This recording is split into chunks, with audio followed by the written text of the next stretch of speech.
Hey guys, Kirk Short here with the Wichita Home Team at Keller Williams Signature Partners. And it's been a while now, but we have a new episode of Real Conversations with Kirk Short. Took a little hiatus because of the holidays and everything.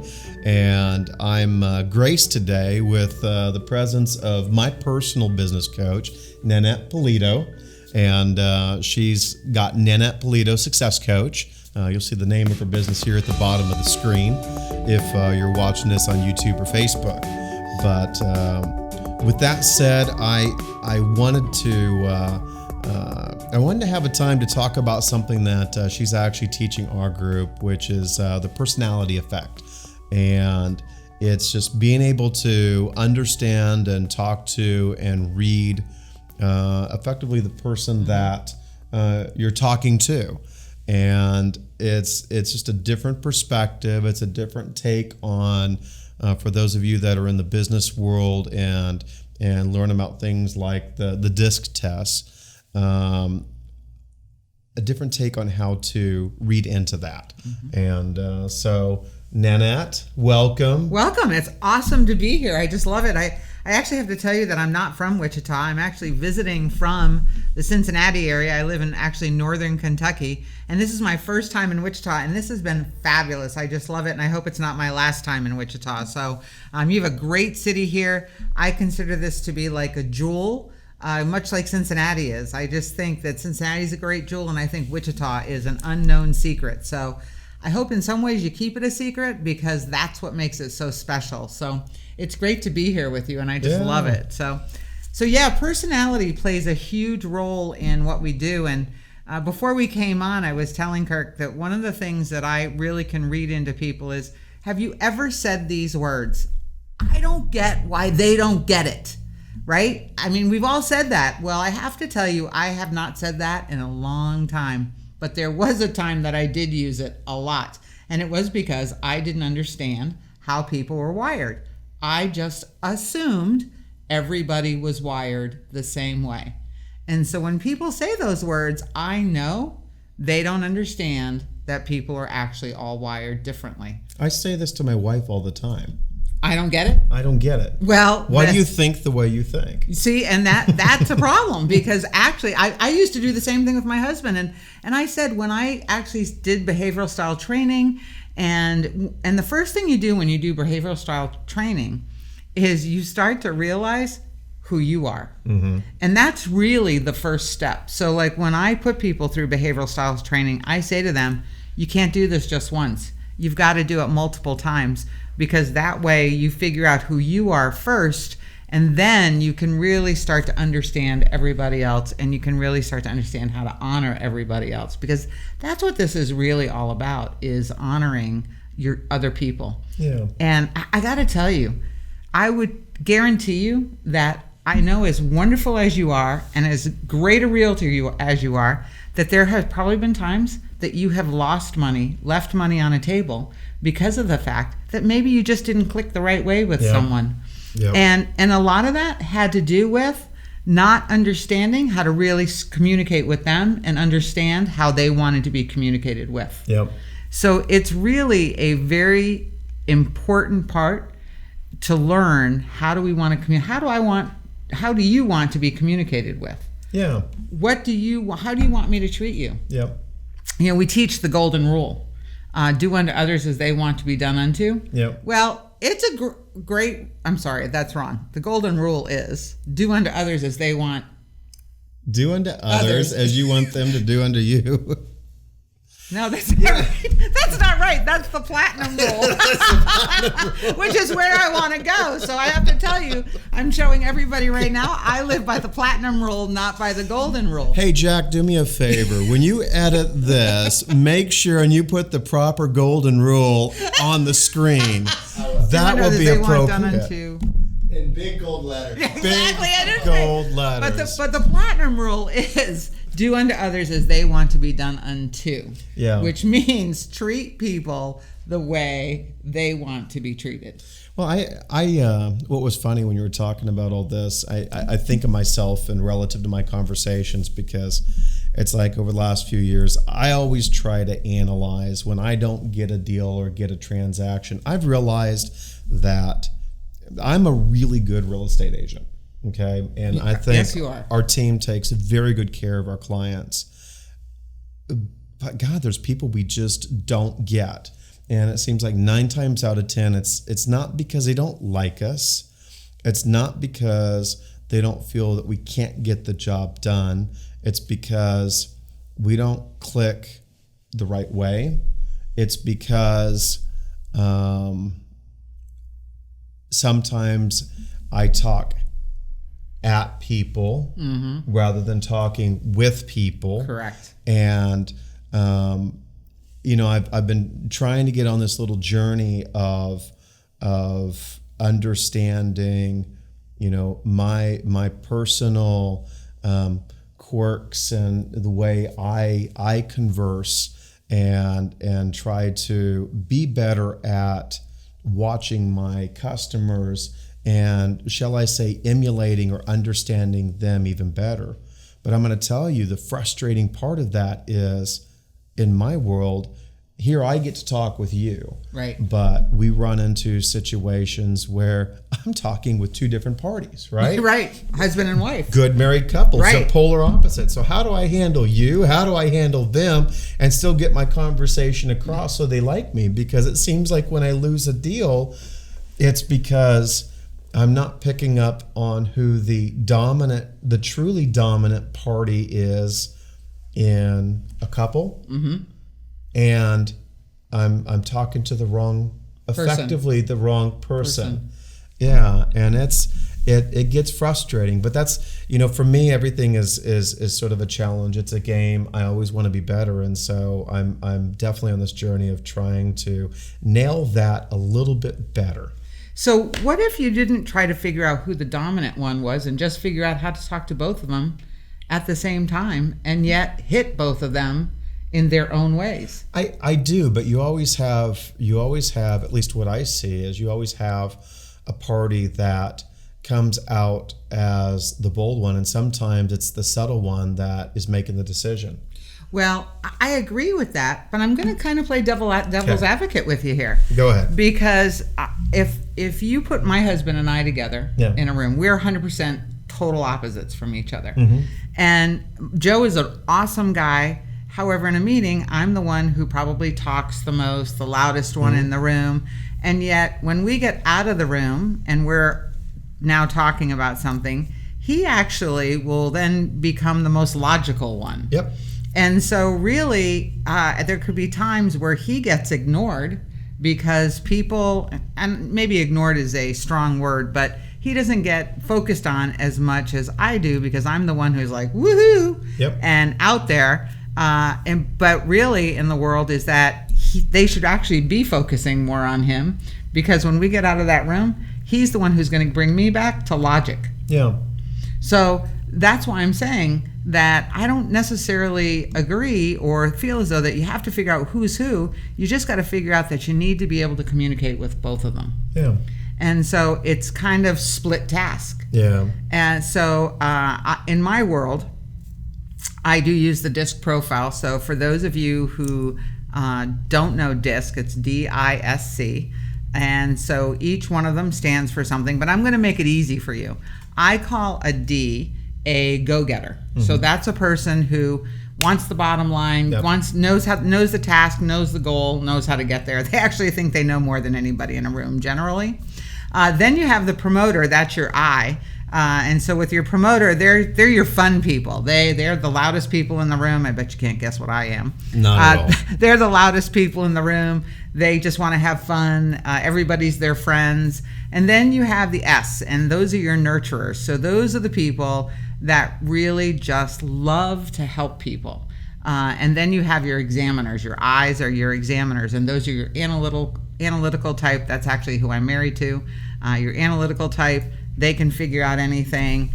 So just remember, if you can, for your audience, go-getter, promoter, nurturer, examiner. Okay. So let's just give you a couple of quick things you can think about. So those groups are also broken down into task-oriented people and people. Right. So your go-getters and your examiners are task-oriented people. Okay. Your nurturers and your promoters are people. Okay. However, then you have your go-getters your go-getters and your promoters, and they tend to be fast-paced, and your examiners and your nurturers tend to be slow-paced. Okay. So when you're talking to people, you can start to if you just want to use those 4 concepts, you start to get a feel of, and I've actually asked people, so do you think your spouse is fast-paced or slower-paced? And they'll tell me, like, oh my God, they're really, like, to make a decision takes forever. Well, that tells me something about them, right?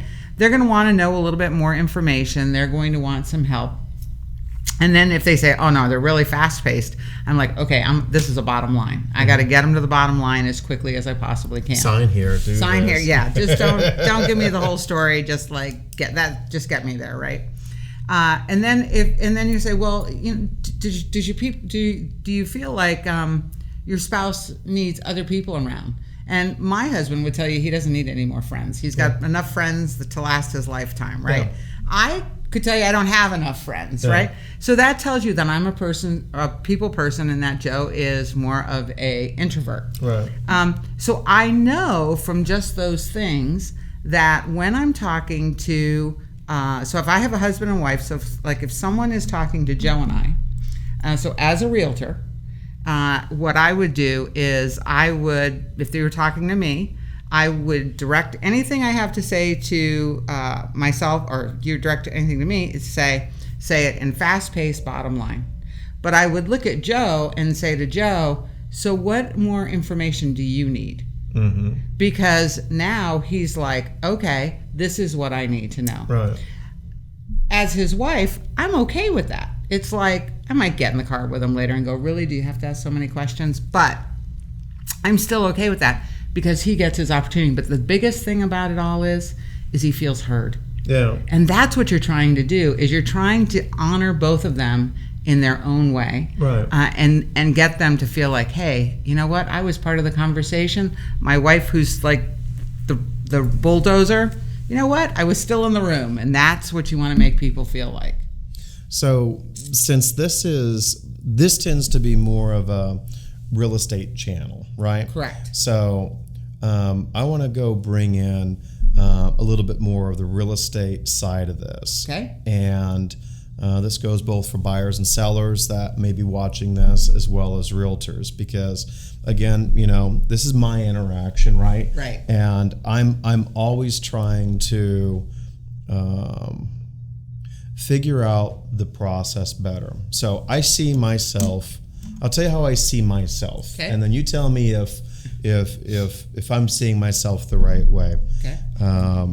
I've got a lot of my father in me, which is the analytical aspect. But because I'm analytical, I'm not telling you though that I'm one that sits there and just goes out and studies all the information before I make decisions and stuff like that. I'm not that way though. Right. But I am very much a sort of to the point. This is what I think. This is what I feel. I don't sugarcoat things. Right. I want to give the best advice. Tell people what they need to hear, not always what they want to hear, because that's me. Right. Unlike my wife, I tend not to be heavily emotionally based. Okay. I do like when people take care of me and recognize my feelings, but guess what? But that's not a two-way street. No, it's, you know, because I'm always thinking about where I do always think about where I'm going and a little bit of what's next. But, you know, when I work with people, I'm figuring out, okay, what's next step? And I will admit I sometimes have a problem of sitting back and understanding the emotional side of a decision, you know. I'll use an example. I had a situation on a house, and a large percentage, I think, of what caused me to not get this listing was the client's mother had gone in and done all this custom painting down in a couple rooms for the kids. It was Finding Nemo everywhere. Oh, right? got it. Yeah. And she had an amazing job. Right. Mother was very artistic in doing it, so it was neat. My job is to put the house in the best light possible to sit there and sell. Correct. And I know that somebody spending, $300,000 on a house is not going to see Nemo as a benefit in most cases, because my job's not to deal with that individual person. It's to deal with, the bulk of people. Correct. And I advised them that it would be smart for them to paint. Mm-hmm. I advised them that their personal colors, unfortunately, needed to modify, because they were already going to have to do touch-up painting in the house because of the kids. Right. But we ought to consider a different color because it was going to be more advantageous to sell. And when I lost the listing, it was because the other realtor came in and said, "Oh, you don't have to do it. We'll highlight that as a selling point of your house," and so on and so forth. And I'm just thinking to myself, here's another agent that was smart. They came in, okay, basically, what did the other realtor tell you that you didn't like? Great, you don't have to do that. But I'm looking at it going, did that realtor actually give them the best advice? And I don't feel that they did. I felt they told them what they wanted to hear and not what they needed to hear. And, I don't feel bad for losing it for that reason. But how, for a person like me, Mm-hmm. How do I work with, situations where people are more emotionally based and maybe not as looking at the facts and analytical, and like me, even though I'm more analytical on things, my wife is more emotionally based. I still go to my wife for a lot of the decisions. She does rule the roost. Happy wife, happy life. That's right. Let's be real. I wear Let's the be pants real. in the family, but she tells me what color and what style and when to wear them. Hey, So my husband would guys, tell you the same thing. Exactly right. But how do I better work with people like that? Because I think you'll probably agree, society, statistically, more people are emotionally based. Oh, it's all about emotion. I mean, that is exactly right. I will when I teach the personality effect, I always tell people, you don't buy anything without some level of emotion, not even your toilet paper. So just think about that for a second. And I know that you all are going, you're right. I buy my toilet paper for a reason this way, right? Everything is based around emotion. So I just want to say a couple things about what you said, and I'll answer your question for you. Yeah. Number one, I don't feel as though that you should still be who you are, because the other person you have to honor is you have to honor yourself. Yeah. So it could be that those were not the right clients for you to start out with. Yep. The other thing about that is that the other realtor might have told them what they wanted to hear. However, did it cost them money in the long run? We'll find out. Exactly. Yeah. So so sometimes you're better off hearing what you don't want to hear, but actually make the benefit of getting the most for your home, because that's what you want to try to do. But let me say this to you. It's about not telling people. It's about asking them the right questions that bring them around to your way of thinking. Right. So you might have, first of all, you could have complimented them, and I'm sure you probably did, on all this artwork. Like, wow, this artwork is just amazing, and I really, I'm sure you really have gotten, and matter of fact, that could be one of your questions to them. Have you gotten the enjoyment? Have your kids gotten the enjoyment out of it that you really wished they got? And then they're going to go on, oh, we did, blah, blah, blah, it's awesome. And then you can start to ask them questions that lead them into thinking about the next people. Yep. So it's about asking them the next question that might be, so have you thought about the next people that might be living in this home? And they're going to probably say no. And you might say, well, we're selling to a whole demographics of people here. And do you think that this might fit the next family? And they may say, well, if they have little kids, maybe, but if they don't have little kids, maybe not, right? So now you're getting them down a path, and you put together your line of questions, so that way all of a sudden they may come back to you and say, maybe we need to paint these rooms, and we need to make them a little more neutral because maybe these won't work for other people, and it might devalue our home a little bit. And now you've got them thinking exactly what you want them to think, but they came up with the idea. Yeah, that makes more sense. It really does. And let me tell you something. It's one of those things that you got to take time to think about and plan some of your questions out of how you can start to lead them down the path of what you want to have happen, but let them think it's their idea. Right. In other words, I need to do what I always did with my folks. Exactly. To get my way growing up, I've always been very good of creating opportunity. And I always had to restructure things and have somebody else come up with the idea. Right. And I just need to go take that same concept with them and put it back in with my clients. It reminds me of, I'll just do this and go. I had a laptop, and I actually even have a little piece inside my office, and I put this sticker on my laptop as a reminder to myself, because I tend to talk a lot. Yes. So people don't realize earlier on, because we used to own another real estate company, my folks, and then ultimately myself, I was also responsible for recruiting agents. Okay. And I knew we had the best thing, and I would just dump all this information on them. Right. Right? It was like a dump truck. Just back up, exactly. beep, beep, beep, and dump. Yep. And so I put this on my deal that said, wag more, bark less. Oh, I saw that and I love it. Yeah. Oh, I love it. Yes. It's just one of those things that it would remind me that I need to slow down and listen, right? Talk more with your ears and not your mouth. Exactly. Which is hard for me. And but I do use that to help me relax more.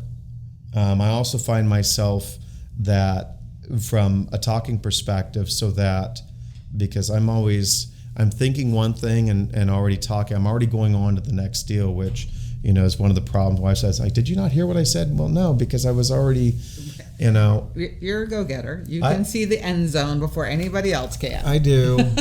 And so I have found that I've got to slow down. Yep. And try to have a better, meaningful conversation with my client. And sometimes I need to speed up. Right. Because depending who you're talking to. Yeah, if they're both that way, let's get going. Let's go have some fun. Come on, Nanette. Exactly. Let's go. But with a lot of people though, I need to slow down and let them know that they're being heard. Because I listen. I sometimes don't listen as much as I need to. If you talk to my wife, I definitely don't listen. But even when I do, it's not about whether or not I actually heard what they said. It's whether or not the person I'm talking with feels that I'm hearing what they're saying, verbally or non-verbally, right? Correct. Because personality, and this is not just about conversation verbally. This is about conversation, body language, all that. Exactly. It's an emotional conversation. It is. One of the biggest gifts you can give people is to make them feel heard. I'm like you. I used to talk a lot, and listening was not my strength. Yeah. I've turned that around, where listening has actually become my strength, and I talk less. Now I have a lot of great stories, and when I get on a tangent, there is no short stories with me. I will admit that. However, one of my favorite phrases to use with people is, "This is what I heard you say to me." And then I will repeat something of what they said. I like that. Because then they feel like they can either verify or validate is the word I'm looking for. Validate that, yes, that's what I said to you. Or they may say, well, no, that's not exactly what I said to you.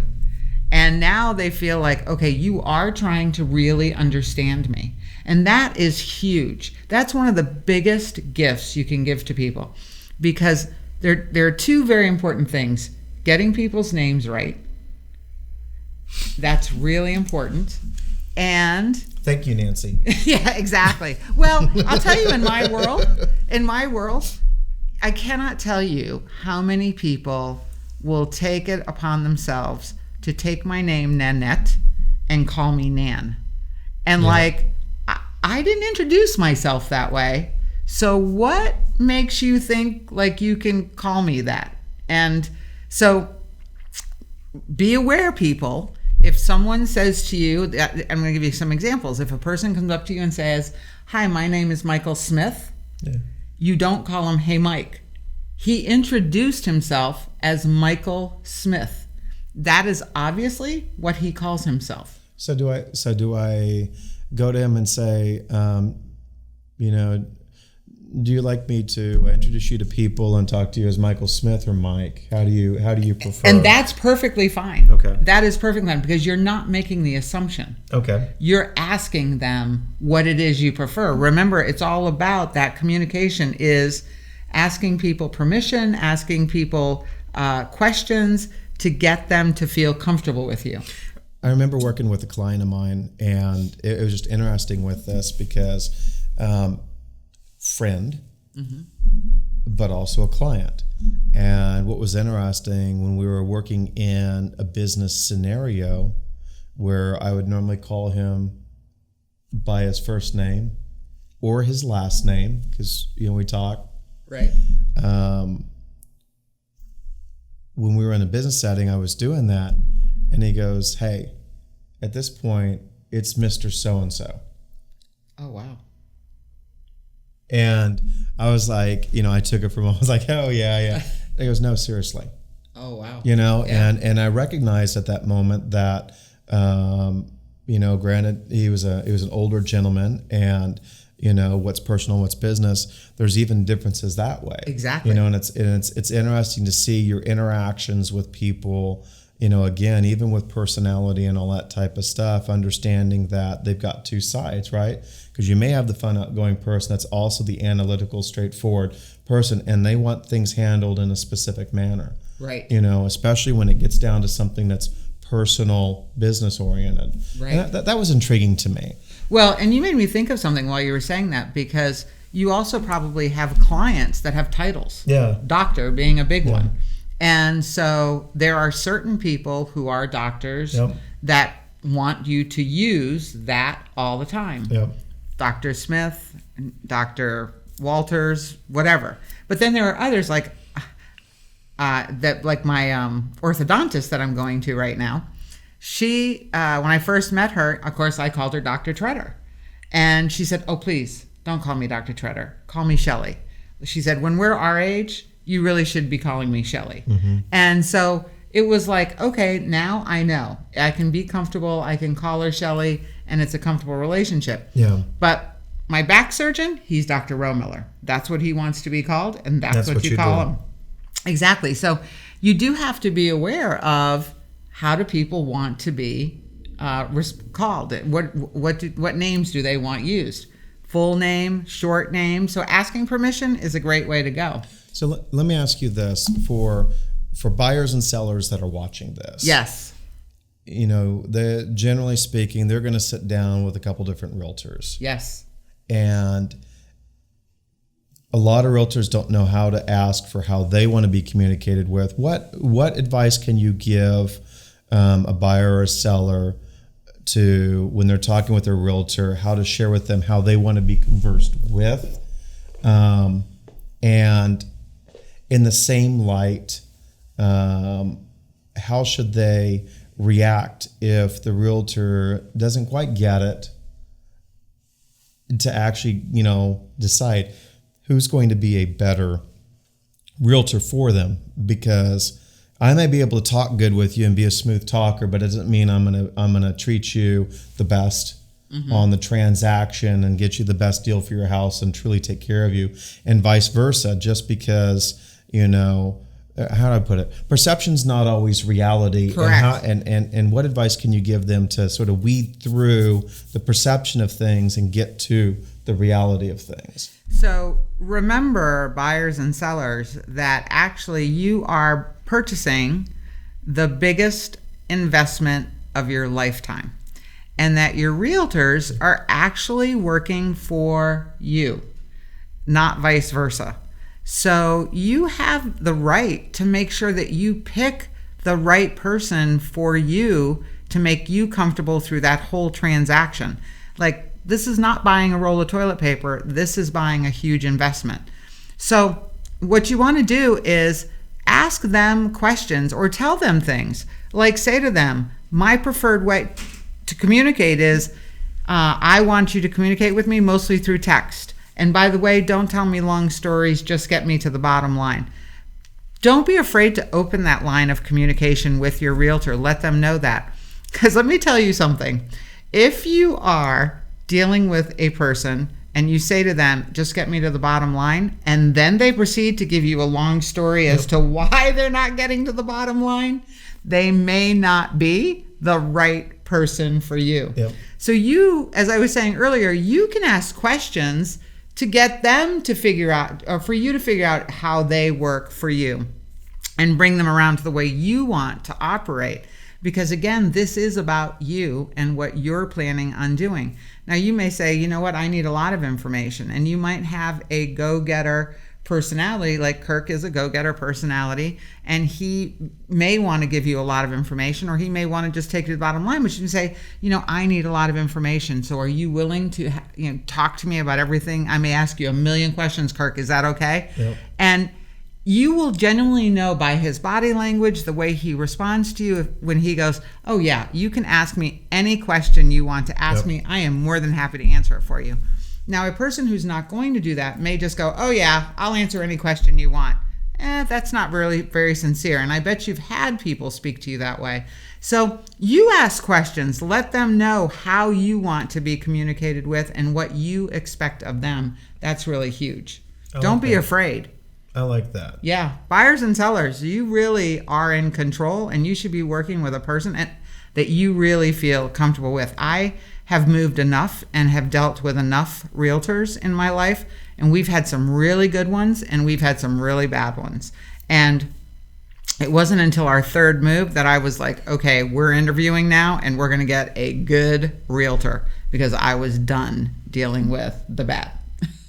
Well, guys, I appreciate you taking the time to sit there and watch and listen to this episode with us. I really want to thank Nanette for taking time out of her schedule to not only come to Wichita and meet our team and all that stuff, but to also take time to sit there and do this for me with my podcast. We're going to be having a lot more coming up. Make sure, if you're listening, go back to our other episodes, guys. We have a lot of episodes and a lot of different topics. We're going to be having more forthcoming. So seek us out on Facebook, Wichita Home Team. Seek us out on YouTube. Look up the Wichita Home Team, Kirk Short's Wichita Home Team. We're on Instagram, and we're on several different podcast channels. And I again appreciate you guys listening into Real Conversations with Kirk Short. And like always, remember to achieve your dreams, use the Wichita Home Team, and I'll talk to you next time. Thank you. My pleasure. Awesome to be here. All right. Bye, guys.